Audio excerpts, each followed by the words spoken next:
Nuestro planeta, la Tierra, no es nada más una bola sólida y quieta flotando en el espacio. Es un mundo lleno de vida, que se mueve mucho y que siempre se está transformando desde adentro hacia afuera. Imaginen la capa de afuera de la Tierra, o sea, su corteza, y una parte de arriba del manto. No como algo liso y de una sola pieza. Más bien, piensen que está rota en pedazos enormes y de formas raras, como si fuera un rompecabezas gigante y complicado.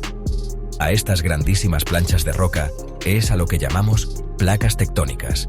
Son de tamaños muy diferentes. Algunas cargan continentes enteros y otras pedazos enormes del fondo del mar.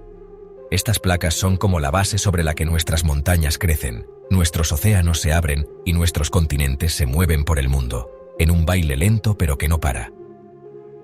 Estas placas tectónicas forman la litosfera de la Tierra.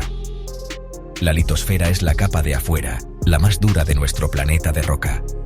Incluye la corteza, que es la capa más delgadita de afuera, donde vivimos, y la parte de más arriba del manto, que está justo debajo. Piénsenlo como si fuera la cáscara de una manzana, pero mucho, mucho más gruesa y rota en pedazos. El grueso de estas placas puede cambiar mucho, desde unos pocos kilómetros debajo de los océanos hasta más de 100 kilómetros debajo de los continentes. Entender cómo está hecha en capas es muy importante. Nos ayuda a comprender las fuerzas tan grandes que hay y cómo estas placas gigantescas de verdad se pueden mover. Debajo de la litosfera dura hay una capa más caliente, más densa y más como un líquido, que se llama astenosfera.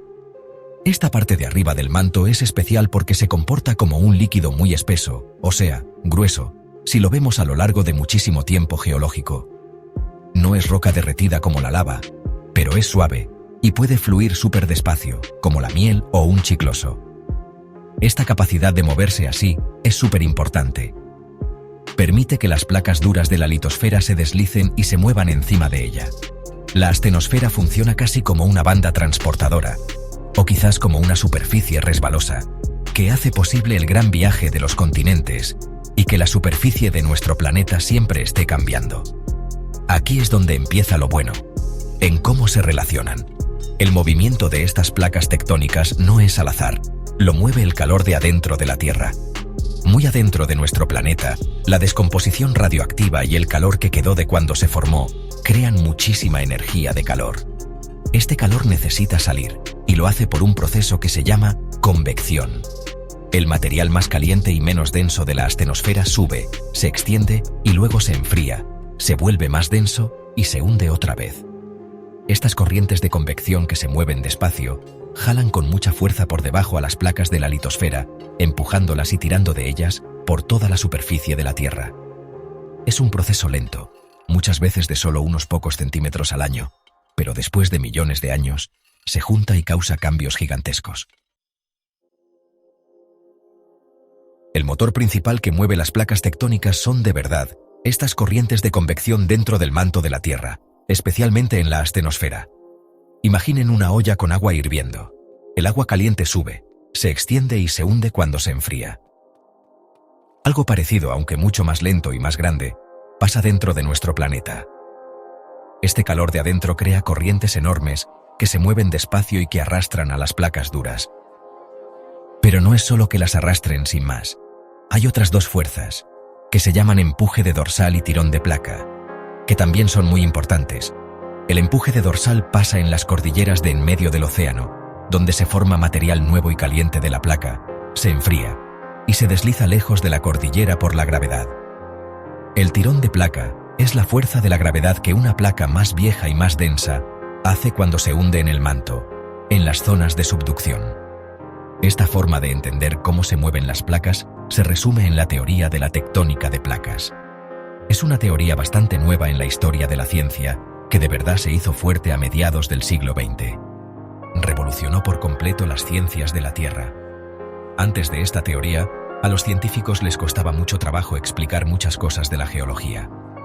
Una persona muy importante fue Alfred Wegener, quien, a principios de los años 1900, propuso la idea de la deriva continental.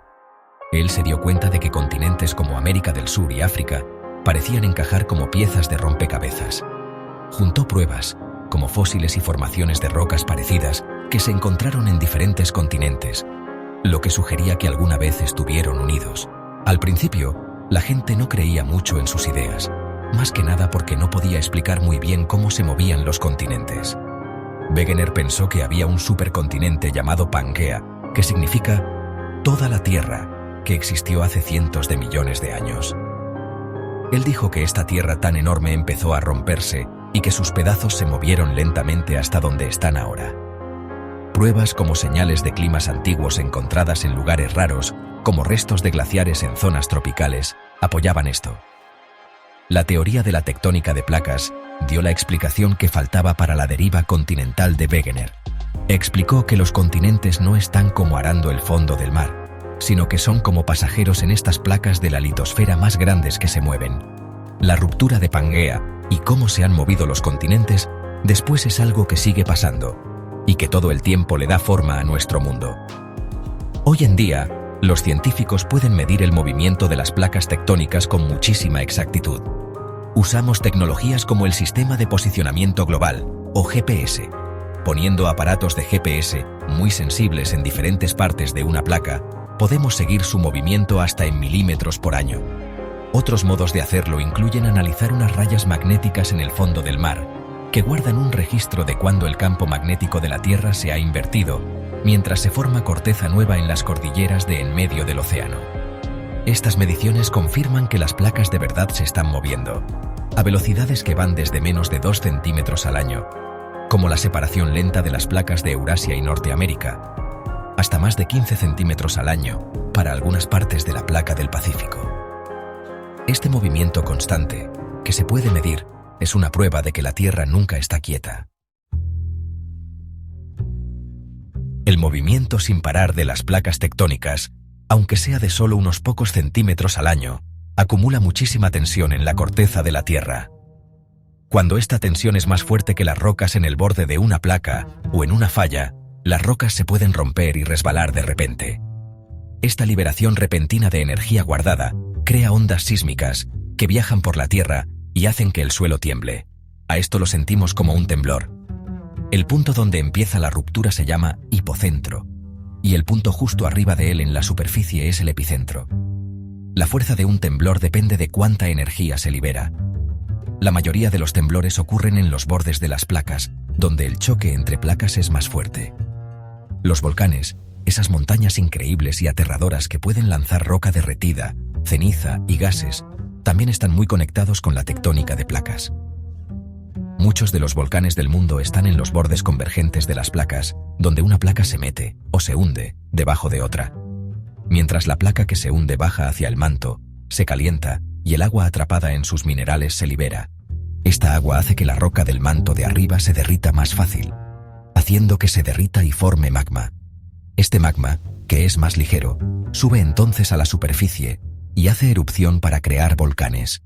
Los volcanes también se forman en los bordes divergentes de las placas, como en las cordilleras de en medio del océano, donde las placas se separan, dejando que el magma suba desde el manto.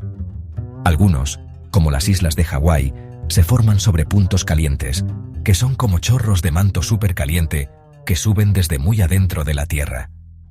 Las cordilleras de montañas impresionantes que cruzan nuestro planeta, como los Himalayas o los Andes, son otra consecuencia increíble de la tectónica de placas. Las montañas se forman principalmente por un proceso llamado orogenia, que pasa en los bordes convergentes de las placas. Cuando dos placas de continente chocan, ninguna es lo suficientemente densa como para hundirse fácil debajo de la otra.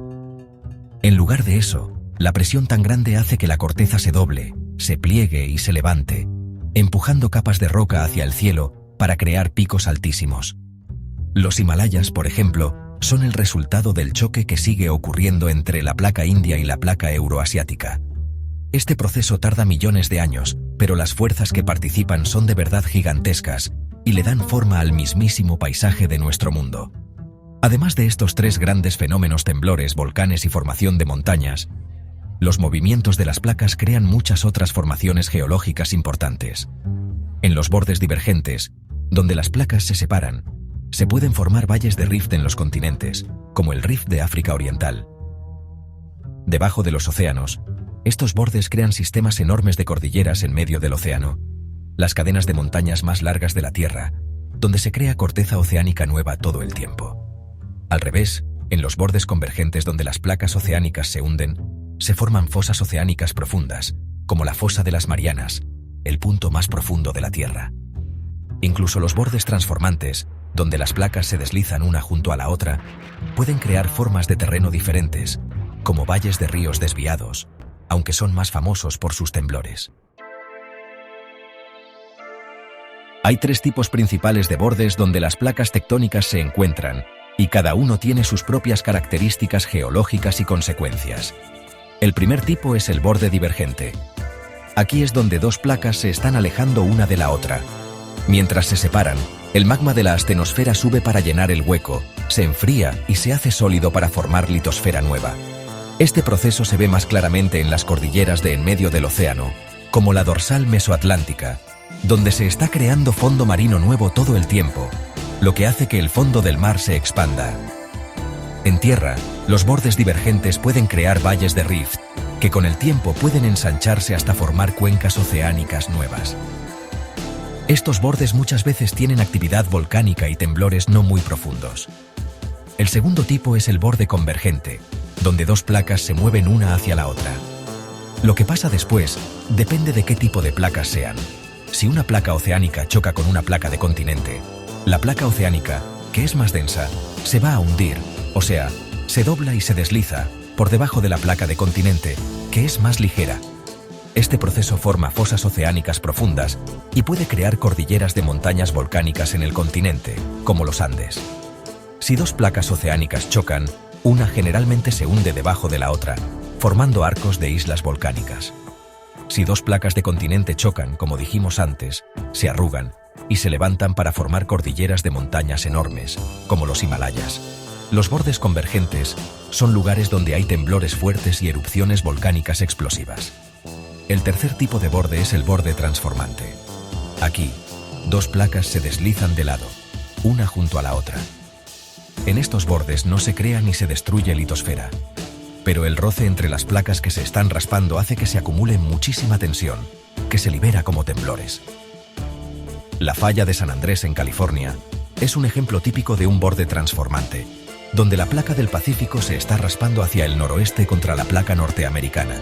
Estos bordes se conocen por tener temblores frecuentes, a veces fuertes, pero generalmente no tienen la actividad volcánica o la formación de montañas tan impresionantes que se ven en los bordes convergentes o divergentes. El paisaje puede mostrar cosas como arroyos desviados o escalones en el terreno. Nuestro mundo está dividido en varias placas tectónicas grandes y muchas más pequeñas. La más grande es la placa del Pacífico, una placa oceánica que está casi toda debajo del Océano Pacífico y está rodeada por zonas de mucha actividad volcánica y de temblores, el cinturón de fuego.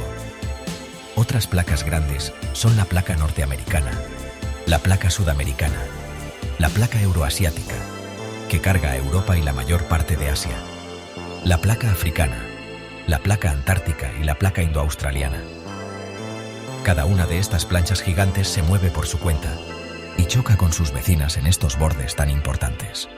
Entender las placas tectónicas no es solo cosa de escuela, es importantísimo para entender los peligros geológicos de la Tierra, la historia de su clima, dónde están sus recursos y de hecho la forma misma del mundo en que vivimos. Es como un baile cósmico que está pasando justo debajo de nuestros pies.